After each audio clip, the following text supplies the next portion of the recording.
Okay, my dear students, last week we talked about consumer markets, and if you recall, consumer markets comprises of all individuals, households that buy products, services for their needs. And today we are going to move to analyze the so-called business markets.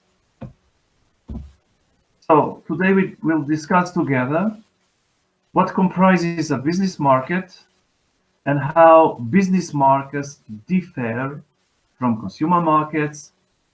And then, as you know, during buying, there are some situations, and we'll try to find out, to discuss together how businesses face such buying situations. And then we'll see who participates in the business-to-business buying process, how businesses make decisions while they buy, acquire product services. And then, as you know, it's very important also for businesses to build strong relationships with their clients, how to tighten such relationships, how to maintain, etc. And finally, beside consumer market, business market, there are some other markets which are called institutional buyers or institutional markets and government markets. So, business markets comprises of companies that want to buy product, services for producing other products, for providing services to other entities, and also for selling such products, but also for renting products. Here, if you see the definition, what is meant by business buying behavior. So it is a behavior that refers organizations that buy goods and services for production of other products and services, which are sold, rented, supplied to others, etc. As you may know, companies, in order to serve other businesses, they need to buy, for example, raw material, semi-processed products for selling, renting, etc. In this market, we can find also the so-called retailing sector, as you may know, supermarkets, grocery shops, etc. But also wholesaling firms that also acquire goods or buy goods for the purpose to resell or rent to others for profit. As you can see here, business markets, as we said, they buy products, services for producing other products, for selling other products, for offering services.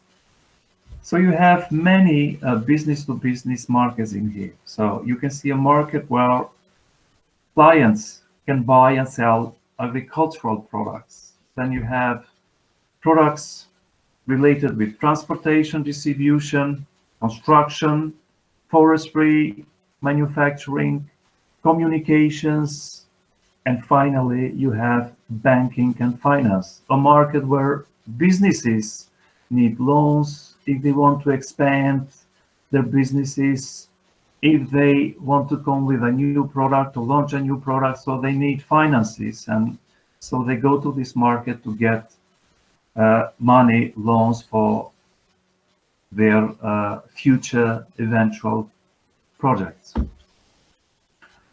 So there are some differences between business markets and consumer markets.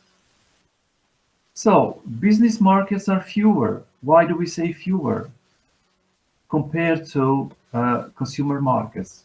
Within consumer markets, we have many consumers, individuals that buy products or services for their use, for their households. But here we have fewer, meaning few buyers that buy for the entire company, for the entire organizations. And they are larger buyers because when they buy in large amounts. So they don't buy like consumer markets, just some items, but they buy in bulk. They buy for the whole company. So someone is authorized to buy for the whole company. Why do we say fewer? For example, let's get an example of Goodyear. So Goodyear provides tires for cars, etc.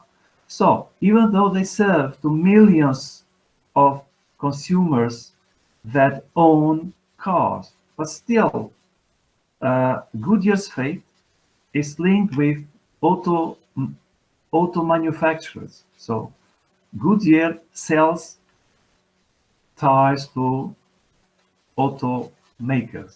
That's why we say there are fewer buyers, but that buy large.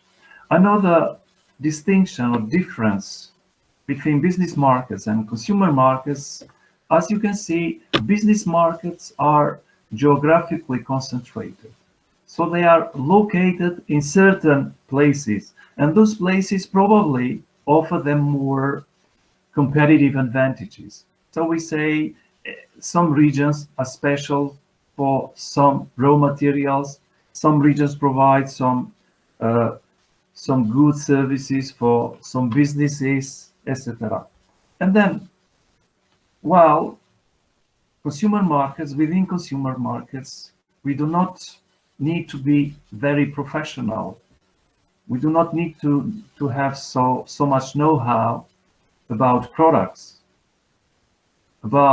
characteristics, etc. But within buyers, I mean business market buyers, they need more professional people, individuals are employed, because they have to select, to evaluate the best alternatives for making their products. Also, another difference is multiple sales calls. So within businesses, buyers and sellers, they communicate a lot concerning their bid, concerning their offer, concerning their product specification, amounts, prices, etc. So there are multiple sales calls. And also, business to business markets, or within business to business markets, companies need to develop strong personal relationships because they depend to each other. For example, let's get the example of Walmart.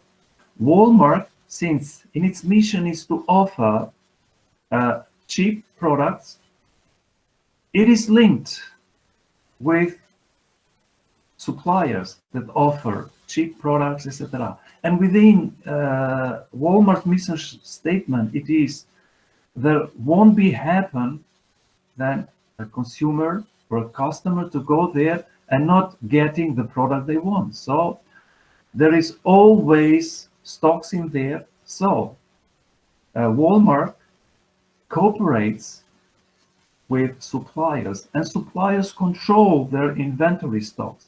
And at the moment when there is no more stocks, they intervene and they provide with, and so this is called personal relationship. And if it happens, suppliers have good products, better products, they offer such products. They provide information to companies, and in this case to Walmart, to get such products, etc. There are some other differences to consumer markets. As you can see, consumer market, so the demand for business products. So businesses need business products and services to provide clients with product services. And their demand is linked with consumer demand. For example, HP and Dell, they offer computers to clients, customers. But would they sell, would they manufacture more products, or would they require microchips, because they need microchips from Intel? So they get microchips for Intel in order to use with their computers. Now, would they buy more chips, microprocessors, chips? No, they wouldn't. But they would buy more if the demand for computers from clients, from consumers is right. So, what does that mean? So, business demand is influenced by consumer demand. Then we have the so-called inelastic demand. So there is another difference between business markets and consumer markets. The demand within business markets, we say it is inelastic, which means logically, in consumer markets, if prices of goods go down, the consumption or the buying logically should go up. But this doesn't happen with in business markets, with businesses. Why? Because if, let's say, we are or someone manufactures shoes. Now, in order to manufacture shoes, we need leather. Are we going, so we have leather as raw material. Are we going to buy more leather if the price of leather decreases? No, we wouldn't buy. I mean, in short run, why we wouldn't buy? Because there is no demand for more shoes. So, if there is more demand for shoes, then we as business, we need to buy more leather. So, which means business market, within business markets, there is the so-called inelastic demand, because we wouldn't buy more products if the price of such products decreases. So we wouldn't buy more leather because we don't need, because the market requires just certain number of shoes. But if the consumer market demands more shoes, then we are obliged to buy more leather. Another difference is, as you can see, is fluctuating demand. What does it mean? So the demand fluctuates a lot. This is not the case in consumer markets. For example, if the need for cars is increased, let's say the company has 10 more cars demanded by customers. So in producing 10 cars, we need what? We need steel, more rubber, more glass, more plastic, etc. So we have to visit markets to buy more glasses, more steel, etc. So if the demand for one product in business markets, that would translate to, let's say, if, let me give you an example. If the demand for cars in our situation is increased by 10%, the demand for products and services in business market would increase by 200%. Why? Because producing 10 cars, we need, as we said, more rubber, we need more steel, more glass, more plastic, etc. So this is another difference between consumer markets and business markets. And we say business markets have fluctuating demand. And now, also businesses are on some situation. So there are so-called business buying situations, straight rebuy. Then we have new tasks. Then we have modified rebuy. What is meant by straight rebuy? So if we produce or manufacture the same products, we don't do any modification for that product. We do not update them, etc. So we go directly and we do straight rebuy with straight characteristics straight with the same amount, etc., to our suppliers. So that is called straight rebuy, a buying situation where we do not modify our orders. And then, as you can see, we have the so-called modified rebuy. It might happen, for example, to modify the product, etc., based on some conditions. Then when we order from our suppliers, then we try to modify our order. So let's go with our examples with leather shoes.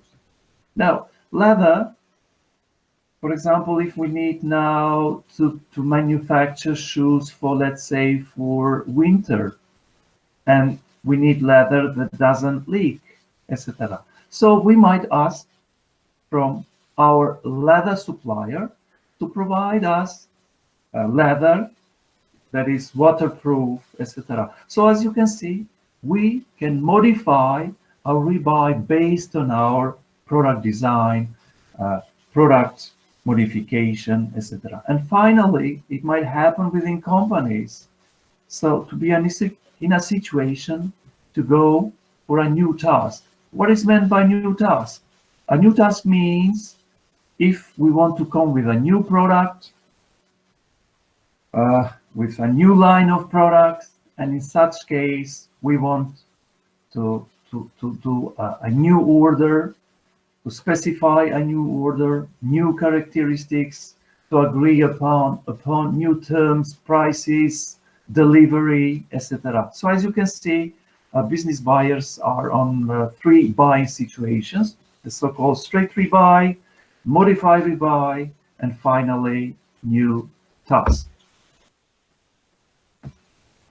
Now, it happens many companies, for example, usually if they want to buy many products, many services, they try to get such products, services from one buyer.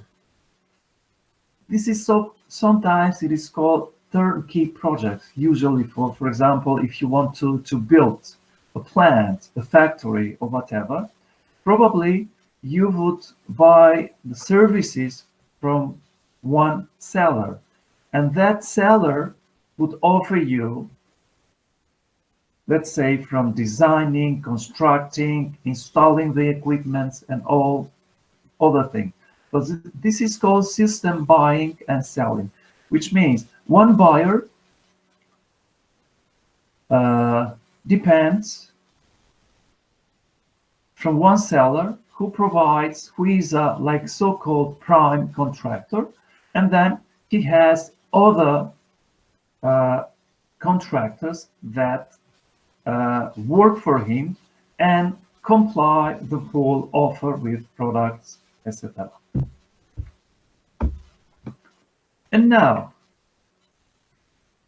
who participates in the business process? As we said, since business buying needs to be more professional, and more professional people are involved in here.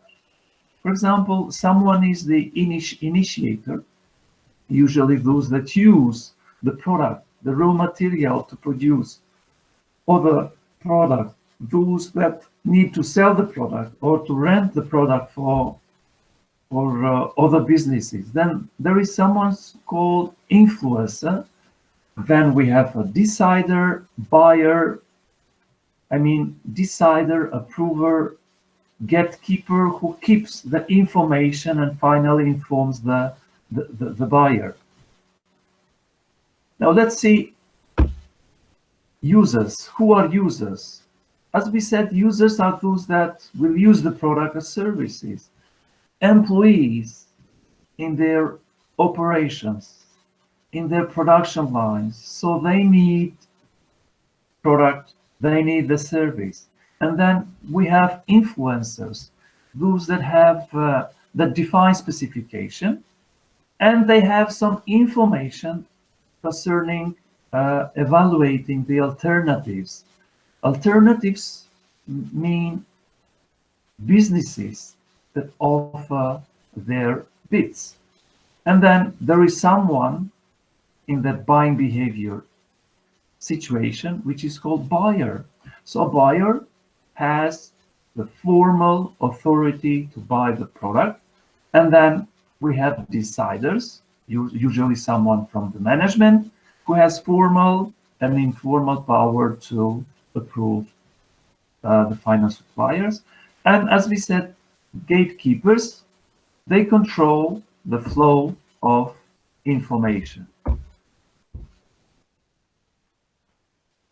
Now, as we said, business buying is more professional and more people are involved in such buying process.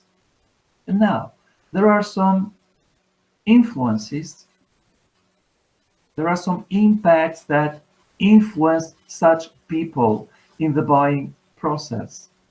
So, since participants come from different backgrounds, someone might have a finance background, someone might have an engineering background, someone might have a marketing background, someone might have an IT background. So all these, the backgrounds might influence the way they evaluate alternatives, the way they influence the other members on the buying center. Then another thing might be interest. Another thing might be authority, their status, how good they are at persuading. And finally, concerning to this decision criteria, let's suppose someone in that buying center has an IT background, and usually IT background professionals, so they want to evaluate. They pay attention to more details. They want to evaluate more alternatives, etc. As you can see, business buying center, it is very formal, with a lot of people, employees from different backgrounds, and such different backgrounds have an impact on their buying decisions. Now, companies that work in business-to-business market, it is the same like business market to consumers. They want to target, to find firms, potential prospects, clients, other businesses to sell, to offer their products and services. Usually they target, they select, usually they select businesses that are more profitable.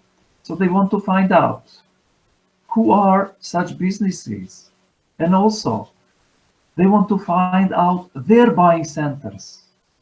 And with buying centers, we meant people that decide about products. So they want to find out who make decisions there, what decisions, what influences such decisions, what evaluation criteria do they pose. So if they want, when they find out about those targets, about what those buying centers want, then they should position their bid, their offer, with benefits that such buying centers, in this case, such organizations would like. So there are some stages in the buying process. How the buying process starts. Since we say it is a process, there are many phases occur in here. The first phase, it is called problem recognition. Then next it comes description and characteristics, supplier search, proposal solicitation, then selecting suppliers, order specification, and finally we have reviewing performance, whether the products or services sold to us met what they promised, met our expectations, etc. Now let's see to discuss each of these stages more in details. So, the first thing is problem recognition. So finding a problem, need identification, identifying a need. When does it start? Usually it starts with employees that use the product. For example, we might be shortage of raw material. Our machines might be broken. So then we need more supplies with raw material. We need to fix our machine, etc. So it can be from internal stimuli, so from our employees within the organization. And then the need can arouse also from some external stimuli, so from any trade, show visits, so companies visit trades, and they might see some raw materials, more qualitative, more economic in sense of economy. Then they might be influenced by advertisements. So they might see some interesting ads from suppliers, etc. So the buying process within businesses starts first with problem recognition, which can be influenced by internal stimuli, but also from external stimuli. The second stage in the buying process, as you can see, it is description and characteristics. What happens in this stage? So in this stage, more technical people are linked. For example, they analyze what raw material they need. They analyze their quality. They analyze their price. They analyze their what amount to buy, etc. So this is called the product value analysis. So in this stage, beside describing what products, what characteristics of product they need, amount, etc., they start to evaluate those what raw material they need, what price they can afford, etc. The next stage. So after they identify the need, they specify what products they need, what amount they need, they try to search for suppliers. Suppliers are those that offer such products, such services for company. Where they find them? Usually they can find from trade directories. They can find them from any trade advertisements, trade shops, and if they are in business with such suppliers, so they use such networking, such ties, etc. And then the other stage, it is called proposal solicitation. And this stage, companies ask offers, other businesses to offer their proposal. So they propose, let's say, about what products they offer to such companies, what services, etc. And in many cases, since this is linked with business markets, many offers are very complex. So the company might ask from those that propose that offers to come to company to present about the raw material, about the products, about the services, because in such situations it is very difficult for businesses or companies to decide what products, what raw material, what services, etc. And in many cases, those that propose their bid, their offer, are required to offer written proposals. So the company in this stage gets from sellers written documents about products, services, but also they are ready to provide formal presentation. And after this stage, after sellers propose their bid, then it is the time to select the best supplies from, or the best supplier.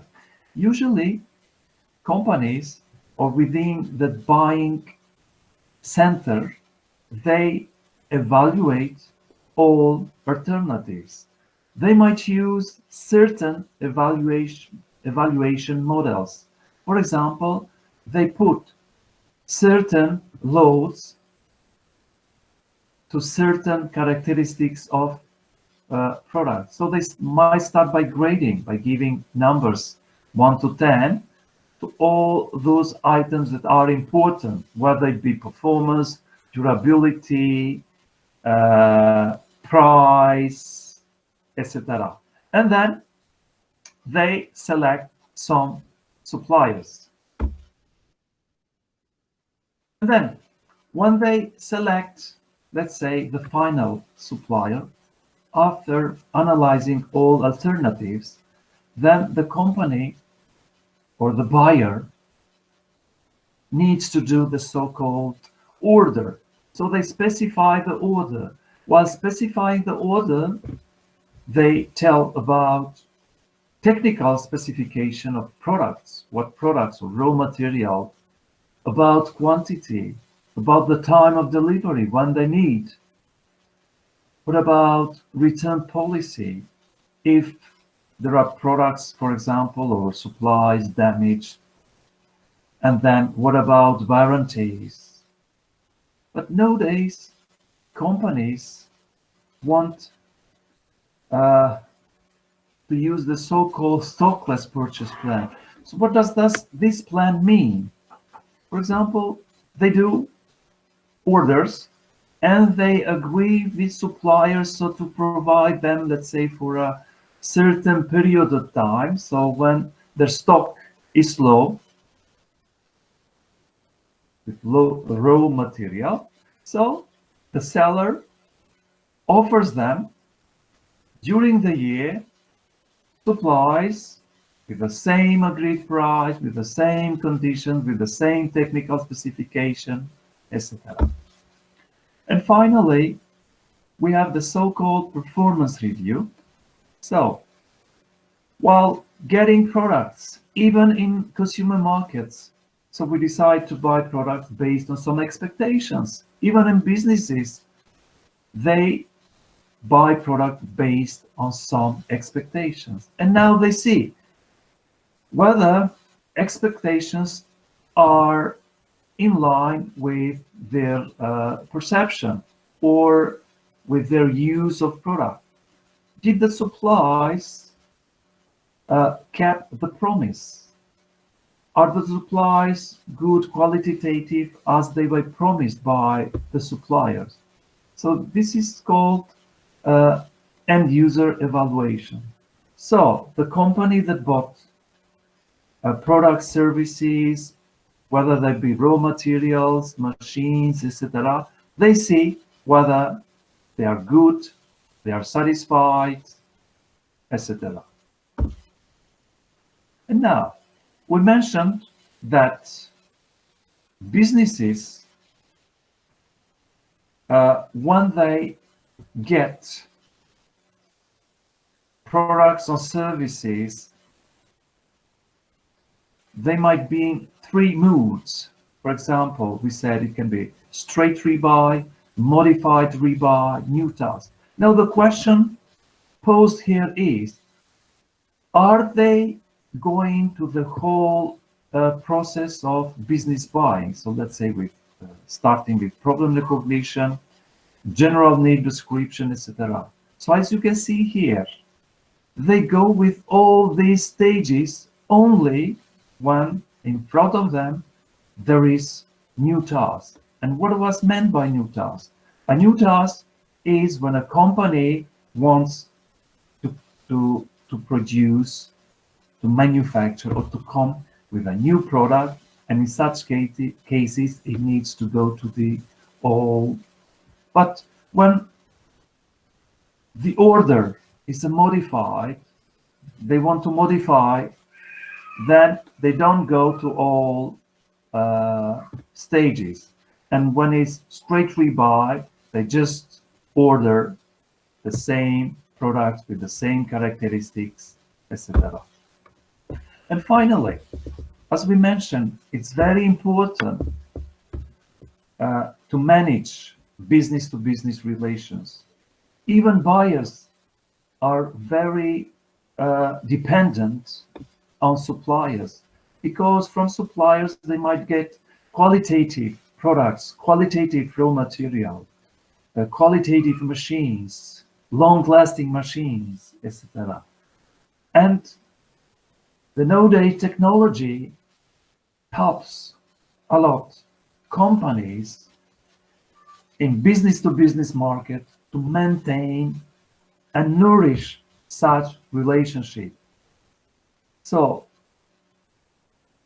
with the technology, companies now can offer or can use the so-called one-to-one marketing, a marketing offer designed only for special company. And also they keep ties also with using social media, where they use blogs, reviews, etc. And finally, we have markets, institutional and government markets. So beside consumer market, business to business market, we have institutional markets and also government market. So what is meant by institution? So institutions also, as prisons, schools, hospitals, they serve clients. And in order to serve clients, they need to buy product, services in order to serve such clients. And also, and what characterizes such markets? For example, institutional markets, the budget is low.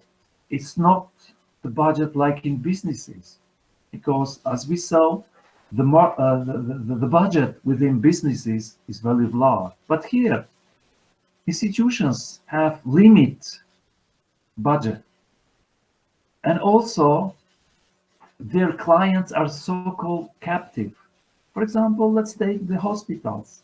So when we go to be treated in hospitals, to stay in hospitals, besides medical treatment, they provide us with services like food, etc. So why we say captive? Because when they provide us food, we cannot select what food. So we as clients, we are captive. And hospitals, for example, offer that food. So what might happen if clients, patients do not like the food? So they would start telling that talking about the food, etc. So that's why we say business to business relationship is very important. In such case, if those that provide food to hospital offer qualitative food, then the patients will be satisfied, etc. And finally, we have the so-called government markets. And so governments in many countries are known to be the larger consumers. So they buy in bulk. So they offer bits because they need to offer product, services to other institutions that are within the government domain. These are called government agencies. So these government agencies comprises, as we said, in many countries, one of the biggest consumers in business-to-business markets. Thank you for your attention.